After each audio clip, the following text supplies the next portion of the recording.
하나님께서는 네 번째 이제 상징적인 행위를 하도록 에스겔에게 말씀하셨습니다. 이 에스겔이 이 상징적인 행위를 이제 하는데 어떻게 하느냐, 참 기이한 일을 또 하죠. 1절과 2절입니다.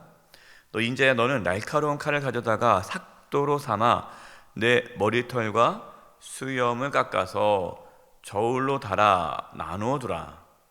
그 성읍을 에워싸는 날이 차거든 너는 털어. 그러니까 그 털이죠, 머리털과 수염을 3분의 1은 성읍 안에서 불사르고 3분의 1은 성읍 사방에서 칼로 치고 또 3분의 1은 바람에 흩으라. 내가 그 뒤를 따라 칼을 빼리라.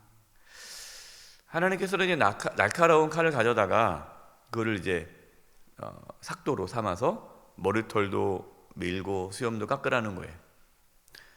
여러분, 이게 쉬운 일일까요? 어려운 일일까요? 어려운 일이에요. 예. 왜 어렵냐? 에스겔은 제사장입니다. 제사장으로 있다가 이제 포로로 끌려갔어요. 제사장이 해서는 안 될 일이 털을 깎는 거예요. 털을 미는 거. 이건 하면 안 돼요. 부정한 거예요. 머리털과 수염을 깎는다라는 것은 아주 모욕적이고 수치스러운 일입니다. 부정한 일이에요. 근데 이 제사장이 본인이 이게 다 깎는다면 사람들이 뭐라고 하겠어요? 손가락질하고 비웃고 그렇게 하겠죠. 그러나 에스겔은 이 사람들에게 손가락질 당하고 그것이 수치스러운 일인 줄 알지만 하나님께서 그렇게 하라고 하니까 순종을 하는 것입니다. 하나님께서는 이제 머리털과 그 수염을 저울로 달아라 했습니다. 저울로. 성경에 이제 저울로 단다라는 것은요, 하나님께서 심판하신다는 거예요. 그래서 저울에 달아서 그 죄의 무게를 달아서 하나님께서 심판한다는 그 의미가 있습니다. 그래서 하나님께서 이거를 저울을 단다라는 것은 이제 하나님께서 심판하시겠다라는 의미인데, 이 깎은 머리털과 수염을 3분의 1로 나누라. 3분의 1로 나눠서 첫 번째 3분의 1은 성읍 안에서 불로 태우고, 두 번째 또 3분의 1은 성읍에서 이렇게 칼로 이렇게 칠하는 거예요, 털을. 그다음에 또 3분의 1은 바람에 이렇게 털을 날리라. 이 세 가지를, 이 상징적인 행위를 하라고 합니다. 여러분, 그럼 이 세 가지의 이 상징적인 행위가 어떤 의미일까요? 이것이 이제 12절에 나오죠. 12절이 그 상징의 의미를 말씀하십니다. 너희 가운데 3분의 1은 전염병으로 죽으며 기근으로 멸망할 것이요. 이게 이제 이 털이 예루살렘을 뜻하는 거고 이스라엘 백성들을 뜻하는 거죠. 그래서 3분의 1은 불에 태운다는 것은 이제 전염병과 기근으로 죽는 거예요. 또 3분의 1은 너희 사방에서 칼에 엎드려질 것이며, 3분의 1은 적이 쳐들어와서 칼에 맞아 죽는다. 또 3분의 1은 내가 사방에 흩어버리고, 나머지 3분의 1은 이제 사방으로 하나님께서 다 흩어버린다. 그러니까 끌려가는 거죠. 그리고 다른 데로 이렇게 다 이렇게 흩어져 버리고 있는 거고, 그 다음에 흩어져 버리는데 그 뒤를 따라가며 칼을 빼리라. 뭐 흩어질 뿐만 아니라 흩어지는 그 자리에서 하나님의 심판이 있고 이제 죽음이 있다라는 아주 무서운 심판이죠. 하나님께서는 아주 구체적으로 아직은 예루살렘이 멸망하지 않았습니다. 지금 이 에스겔이 이 예언을 받았을 때는 아직 예루살렘이 멸망당하지 않았을 때, 바벨론에 멸망당하지 않은 그 시점이에요. 그러니까 이 본국에서는 지금 에스겔은 바벨론 포로로 끌려와 있고, 바벨론 포로가 1차, 2차, 3차에 끌려오잖아요. 그래서 아직 이 본국에는 많은 유다 백성들이 예루살렘에 있는 거고 시드기야 왕이 있는 거죠. 그래서 그 본국에서는 예레미야가 하나님의 심판을 말하는 거고, 지금 에스겔은 포로로 끌려가 있는 그 상황에서 하나님의 심판을 말하고 있는 거예요. 자, 그렇다면 왜 하나님께서는 이렇게 예루살렘을 아주 구체적으로 그리고 정말 무섭게 심판하실까요? 그 이유가 6절에 나오죠. 그는 이제 예루살렘에 있는 유다 백성들입니다. 그가 내 규례를 거슬러 이방인보다 더 악을 더 행하며 내 율례도 그리함이 그를 둘러 있는 나라들보다 더하나니 이는 그들이 내 규례를 버리고 내 율례를 행하지 아니하였음이니라. 이스라엘 백성들이, 유다 백성들이 하나님의 말씀을 어기는 거예요. 하나님의 말씀을 지키지 않습니다. 예배는 드리고 하나님께 예물을 드리고 하나님을 섬긴다고 하지만 겉으로는 그렇게 하고 실제적으로는 다 악을 행하니까 하나님께서 심판하시는데, 여기 보니까요, 이방인보다 더 악을 행했다 그래요. 이방인보다. 사실 하나님께서 이스라엘을 왜 선택하셨습니까? 이스라엘을 선택해서 하나님의 나라, 제사장의 나라로 삼았어요. 그래서 그 이스라엘을 통해서 이방인의 빛이 되게 하셨습니다. 그래서 하나님은 이스라엘을 통해서 이방인들이 하나님께 돌아오기를 바랬는데, 아니 이 이스라엘 백성들이 거룩한 삶을 살기는커녕 오히려 이방인들보다 더 악하다라는 거예요. 이것이 하나님의 심판을 받는 이유였습니다. 여러분, 하나님의 심판은 아주 무섭고 분명합니다. 부모가 자녀를 잡아먹을 정도로 극심한 기근, 고통을 겪게 된다라고 말씀하고 있어요. 실제로 예루살렘 성은 약 1년 6개월 동안 포위를 당합니다. 그래서 이 1년 6개월 동안 포위를 당하니까 이 예루살렘 안에 굶주림이 찾아오죠.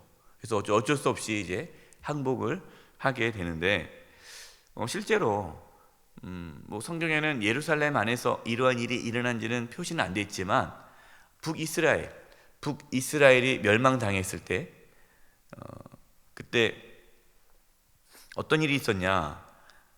사마리아 그 성읍에 그 아람 군대가 쳐들어왔을 때요. 아람 군대가 쳐들어왔을 때 그 사마리아 성 안에서 이렇게 자식을 잡아먹는 일이 실제로 있었죠.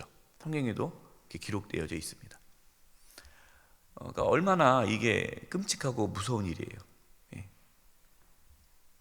저는 오늘 말씀을 묵상하면서 과연 우리의 신앙은 어떤가? 지금 우리의 모습이 세상 사람들 보기에 우리는 어떻게 보여질까? 우리가 세상 사람들보다는 거룩한 삶을 살아가야 되고, 세상 사람들보다는 하나님 말씀에 더 가깝게 살아가야 되는데, 과연 우리는 세상 사람들보다 더 악하게 살아가고 있지는 않은가? 세상의 빛과 소금이 되어야 하는데 세상의 빛과 소금이 되기는커녕 오히려 세상 사람들보다 더 악하게 살아간다면 하나님의 심판이 한국 교회에 있지 않을까 하는 두려움이 생겼어요. 한국 교회가 다시금 영적인 힘을 얻고 복음의 사명을 감당하기 위해서는 세상으로부터 손가락질을 받아서는 안 됩니다. 세상과 다른 거룩한 삶을 보여야 돼요. 그런데 교회가 맨날 서로 싸우고 서로 헛들고 이 교회가 세상적인 방법보다 더 악하게 그렇게 악을 행한다면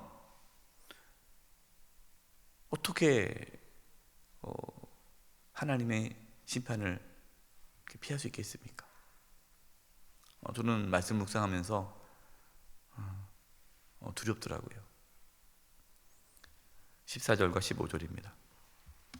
내가 이르되 또 너를 황무하게 하고 너를 둘러싸고 있는 이방인들 중에서 모든 지나가는 자의 목전에 모욕거리가 되게 하리니 내 노와 분과 중한 책망으로 내게 벌을 내린즉 너를 둘러싸고 있는 이방인들에게 내가 수치와 조롱거리가 되고 두려움과 경고가 되리라. 나 여호와의 말이니라. 하나님께서 오히려 이 유다 백성들, 이 예루살렘을 모욕거리가 되게 하겠다. 원래 처음에는 하나님께서 이방인의 빛으로 제사장의 나라로 하나님의 어떤 영광을 나타내는 거룩한 백성으로 삼았는데 그들이 계속해서 악을 행하고 심지어 이방인보다 더 악을 행하니 하나님께서 그들을 멸망시키고 또한 그들을 세상의 조롱거리, 모욕거리가 되게 하겠다라고 말씀하고 있습니다. 우리가 하나님의 영광을 위하여 세상으로부터 어떤 모욕과 조롱거리를 받는다면 여러분 그것은 영광스러운 일이에요. 왜냐하면 우리가 정말 하나님 말씀대로 살아가도 세상은 우리를 모욕할 수 있거든요. 세상이 예수님을 모욕하고 조롱을 하지 않았습니까? 이거는 아름다운 거죠. 그러나 우리의 죄악으로 인해서 세상으로부터 모욕과 조롱거리가 된다면, 한국교회가 세상으로부터 손가락질을 받고 우습게 여기고 조롱한다면 여러분 얼마나 안타깝고 슬픈 일입니까? 저는 감사한 게 우리 교회는 그래도 이 지역에서, 동네에서 칭찬받는 교회잖아요. 뭐 교회는 안 다녀도 우리 교회를 다 칭찬을 많이 하세요.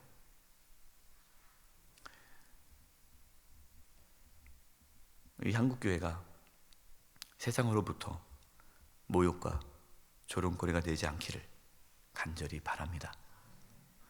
그렇게 하기 위해서는 우리가 뭐 다른 사람 얘기할 거 없고요. 우리 자신이 하나님의 말씀대로 순종하려고 애쓰고 세상에서 거룩한 삶을 살아가기 위해 애써야 돼요. 저와 여러분을 통해 또 우리 영세교를 통해서 한국교회가 참 좋구나, 이렇게 세상의 빛과 역할을, 제사장의 역할을 감당할 수 있는 저와 여러분, 우리 영세교회가 되기를 간절히 축원드립니다. 기도하겠습니다. 하나님 아버지, 저희가 하나님 말씀에 순종하고 또 거룩한 삶을 살아감으로 세상의 빛과 소금 역할을 잘 감당케 해 주시옵소서. 세상의 조롱거리로 살아가지 아니하도록 주여 저희 영세교회를 붙잡아 주시옵소서. 한국교회가 더 이상 세상으로부터 손가락질 당하지 아니하도록 한국교회에 있는 모든 지도자들이 또 그리스도인들이 하나님 앞에 회개하고 바로 설 수 있게 도와 주시옵소서. 예수님의 이름으로 기도드립니다. 아멘.